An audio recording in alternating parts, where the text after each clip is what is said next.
आहे की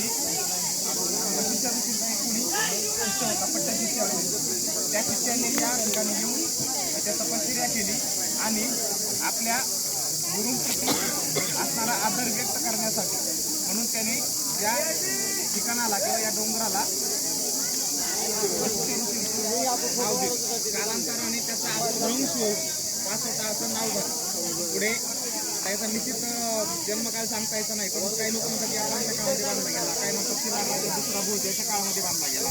त्याचे असे ठोस पुरावे उपलब्ध नाही आहेत खात्रीशीर, पण मानूयात की बाबा या दोनच्या काळामध्ये बांधला गेला. त्यानंतर मग विविध सत्ता आल्या, त्या सत्तांतर होत गेलं.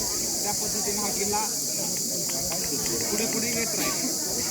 बहामनी सत्तेकडे आला, नंतर मोगलांकडे आला, नंतर मग आपल्याकडे आला.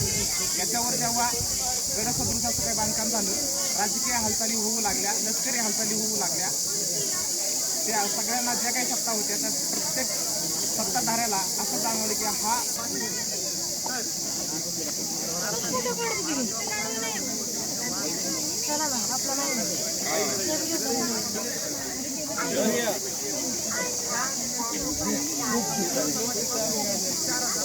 लकड़ी रहते साथ में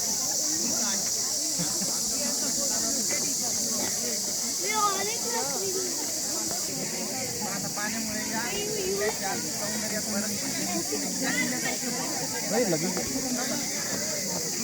आता आपण नागेश्वर